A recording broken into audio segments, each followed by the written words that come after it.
Hello guys, आज हम बहुत इम्पॉर्टेंट टॉपिक एंड बहुत इंटरेस्टिंग टॉपिक डिस्कस करेंगे which is cell cycle. Cell cycle में क्या होता है, उसमें कौन से फेजेस प्रेजेंट हैं, ये सब हम ब्रीफ में पहले देखेंगे एंड उसका फर्दर डिटेल्स हम बाद में देखेंगे। तो सेल साइकिल मेनली दो फेज़ में डिवाइडेड है। पहला हो गया एम फेज़ जो कि शॉर्टेस्ट फेज़ है सेल साइकिल का, एंड नेक्स्ट है इंटरफेज़। एंड इंटरफेज़ फिर 3 स्टेजेस में डिवाइडेड है जो कि है G1, S and G2 phase. Okay, तो G1 का फुल फॉर्म है फर्स्ट गैप फेज़, G2 का है second gap phase and S का है synthesis phase. G1 phase longest phase होता है। तो G1 में होता क्या है, इसमें सेल का साइज़ इंक्रीज़ कर रहा है, सेल ग्रो कर रहा है और जो सेल ऑर्गेनल्स होते हैं वो ड्यूप्लिकेट कर रहे हैं। एंड नेक्स्ट है सिंथेसिस फेज़, इसमें डीएनए रेप्लिकेट कर रहा है, क्रोमोसोम का ड्यूप्लिकेशन हो रहा है एंड हिस्टोन प्रोटीन्स जो है वो बनते हैं। एंड नेक्स्ट है हमारा G2 फेज़ जिसमें सिर्फ सेल का ग्रोथ हो रहा है। तो ये हुआ हमारे इंटरफेज़ के 3 स्टेजेस। उसके बाद आता है माइटोसिस या एम फेज़ जो कि शॉर्टेस्ट फेज़ है, एंड इसके बाद आएगा हमारा साइटोकाइनेसिस। तो माइटोसिस में एक्चुअली हो क्या रहा है कि जो क्रोमोसोम ड्यूप्लिकेट किए हैं एस फेज़ में वो 2 अलग न्यूक्लियाई में सेपरेट होंगे, एंड साइटोकाइनेसिस में वो 2 अलग सेल में डिस्ट्रीब्यूट हो जाएंगे। और इंटरफेज़ एक्चुअली सेल साइकिल के बीच का पीरियड है जिसमें सेल ग्रो कर रहा है, मेटाबॉलिक एक्टिविटी उसका बढ़ गया है और डीएनए का रेप्लिकेशन हो रहा है। फिर ये एक इम्पॉर्टेंट बात है कि जो नर्व सेल है, मसल सेल है एंड आरबीसी है, ये डिवाइड नहीं करते हैं। लिवर सेल जो है वो सिर्फ स्टिमुलस मिलने पे डिवाइड करेंगे, एंड जो हेमाटोपोएटिक स्टेम सेल है वो कंटिन्यूसली डिवाइड करते हैं, hematopoietic stem cell and epithelial cells भी। उसके बाद जो है कि हमारा जो क्लीविंग एम्ब्रियो होता है उसमें G1 एंड G2 फेज़ नहीं होता है। G1 and G2 phase absent है, इसका मतलब उसमें क्या हो रहा है, सिर्फ S phase and M phase हो रहा है उसमें। एंड यही रीज़न है कि क्लीविंग एम्ब्रियो सिर्फ 30 मिनट्स में अपना सेल साइकिल कंप्लीट कर सकता है। लाइक ह्यूमन के केस में 24 आवर्स लगते हैं, ईस्ट के केस में 90 मिनट्स लगते हैं, बट क्लीविंग एम्ब्रियो को एक सेल साइकिल कंप्लीट करने में सिर्फ 30 मिनट्स लगता है। एंड ये इम्पॉर्टेंट है, ये एग्ज़ाम्स में टारगेट ऑफ क्वेश्चन बनता है ये पॉइंट कि किसमें G1 G2 एब्सेंट है या क्लीविंग एम्ब्रियो में कौन से फेजेस हम देख सकते हैं। ओके, नेक्स्ट हम मूव करेंगे हमारा एम फेज़ के इंट्रोडक्शन की तरफ।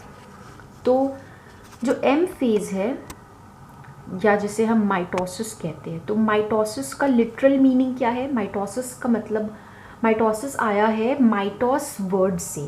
माइटोस का मतलब क्या होता है, थ्रेड, और ये नाम किसने दिया था, वॉल्टर फ्लेमिंग ने। तो ऐसा नाम क्यों पड़ा, क्योंकि जो क्रोमोसोम है वो थ्रेड लाइक होता है इसलिए। एंड माइटोसिस के बाद आता है हमारा साइटोकाइनेसिस।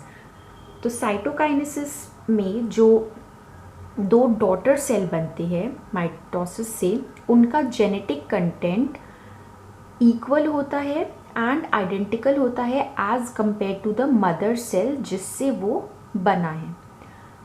माइटोसिस का एम क्या है, क्यों हो रहा है माइटोसिस, पहला तो कि क्रोमोसोम नंबर को मेंटेन रखने के लिए, दूसरा सेल ग्रोथ कराने के लिए, एंड मेंटेनेंस। मेंटेनेंस का क्या मतलब है, सपोज आपको बॉडी में कहीं इंजरी होती है तो वहाँ पर कुछ दिन बाद वापस सेल्स आ जाते हैं।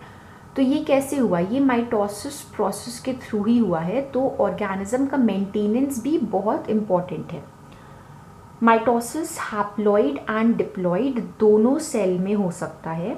हैप्लॉइड का एग्जाम्पल कौन से हो गए, तो fungi, plant gametophyte and male बीज जिसे हम ड्रोन्स कहते हैं, ये तीनों हमारा हैप्लॉइड माइटोटिक सेल्स हैं।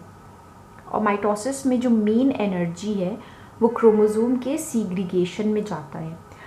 नाउ यहाँ पर एक बहुत बड़ा कन्फ्यूजन होता है लोगों को कि साइटोकाइनेसिस एम फेज़ का पार्ट है या माइटोसिस का पार्ट है, बट एक्चुअली माइटोसिस में 5 स्टेजेस होते हैं।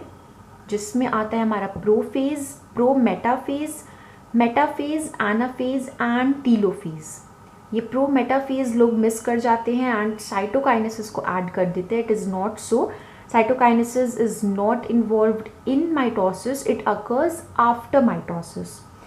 ओके, एंड ड्यूरिंग माइटोसिस जितनी भी मेटाबॉलिक एक्टिविटीज़ है लाइक ट्रांसक्रिप्शन, ट्रांसलेशन, ये सब स्टॉप हो जाता है।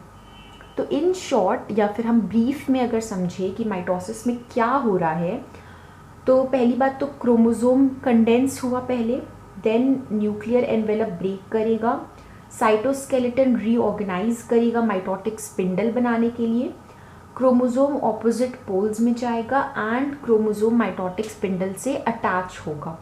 ये सब कैसे होगा, कौन सा स्टेप कौन से फेज़ में होता है, ये सब हम डिटेल में हमारे नेक्स्ट वीडियो में देखेंगे। ये इन ब्रीफ था इंट्रोडक्शन टू सेल साइकिल। इसका आप नोट्स प्रिपेयर कर सकते हैं, नोट्स रख सकते हैं, लाइक ये इन मतलब शॉर्टेस्ट पॉसिबल वे है इंट्रोडक्शन टू सेल साइकिल का। ऐसे ही शॉर्ट तरीके में टॉपिक समझना विल बी मोर बेनिफिशियल, ताकि रिविजन के टाइम पे it becomes easier. So next video में हम मिलते हैं with the stages of cell cycle.